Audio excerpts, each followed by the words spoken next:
Okay, good morning po sa ating lahat. Dito po tayo sa Timpong Kubo at binisita po natin. Sa bagay, hindi naman sabing bisita talaga. Ngayon lang tayo ay nagbablog. Araw-araw po kami talaga napunta dito at pinapakain po natin yung ating mga alagang manok. Kaya nga lang po, ngayon po ay gusto kong i-update sa inyo. Binaha na naman tayo uli. Hindi pa kasi tapos yung kubo po natin na ginawa na medyo mataas ay nung nakaraan ay busy tayo at ngayon nga wala sanang pasok, kaya lang dami namang mga ginagawa din at halos ilang araw na ulan. Marami po tayong nabalitaan disgrasya, kaya dandahan lang na sana po sa pagmamaneho kasi madulas po ang daan. Tapos isa pa po ay yung mga bus driver ay halos hindi na nakapahinga yan ng maayos sa daming pasahero. Tuloy-tuloy yung kanilang biyahe. So para maserbisyuhan po yung ating mga kababayan, kaya lang prone po sa aksidente. So yun po. Pero ngayon po gusto kong i-update sa inyo. Yan po yung tubig sa likod ng ating kubo. Yan, halos maabot na po yung ating kubo. Yan. So tingnan po natin. So yun po dito sa likod ng ating kubo. Yan Yan, kaya yung ating mga manok ay nakatago silong sila. Yung mga manok po natin. So dito po sa likod, ito naman din po yung nangyari dito sa ating mga tanim na saging.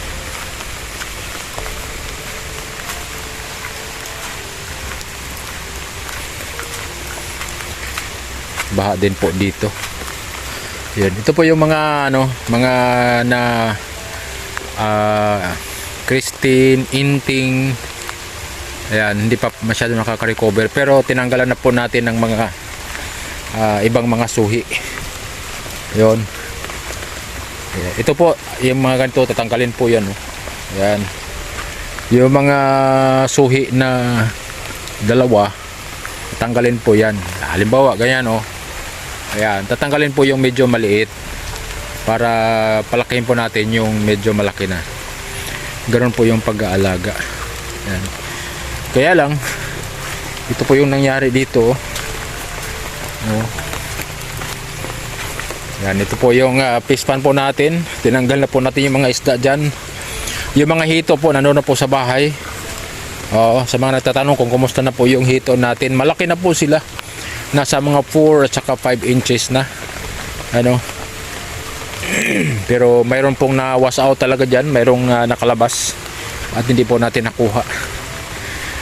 So ito po yung bandang likuran po ng sagingan po natin, lakatan. Yan, yung tubig po sa creek ay yan, nag-shortcut na po dito, dumiretso na dito. Yan. Paikot kasi yan, yung creek paikot yan.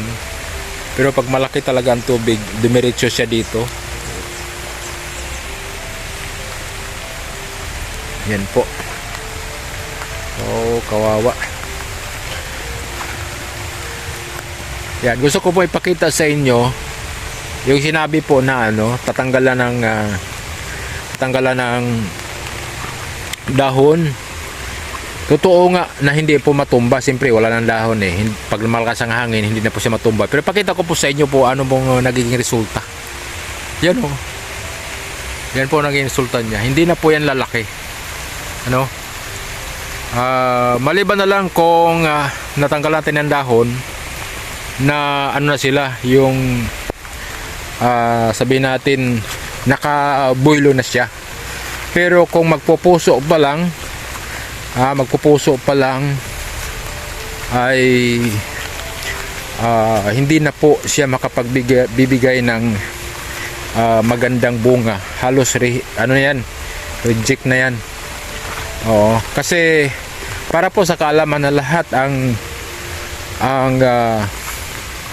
lusog po ng bunga ay makukuha sa lusog ng dahon. Yan. Kung pwede nga po, ito pong mga dahon ay ini-spray po yan natin ng yung foliar. Yung mga gamot na pangpataba ng dahon. Yun po, para po makapal siya, at pag makapal, ito ay maliser yung o lisen yung pagpunit-punit ng dahon. Yun. Halimbawa, ganyan ang mga dahon, healthy po yan. Pero pag nagpunit-punit po yan, ayan, hindi na po healthy yan. At hindi makapagbibigay ng magandang bunga. Kaya po, tama po na hindi po matumba ang saging kapag tanggalan ng dahon. Pero hindi na po siya makapagbibigay ng eksaktong bunga. No? Yung lusog ng bunga, hindi po natin makukuha yung talaga niya, yung regular niya. Yan. So ito po, halimbawa ito din po yung tinanggalan natin, bago siya magpuso, maglabas ng puso. Hindi na po siya makapagbibigay ng magandang bunga. Ito makahabol pa ito kasi nakapagbibigay pa siya ng dahon.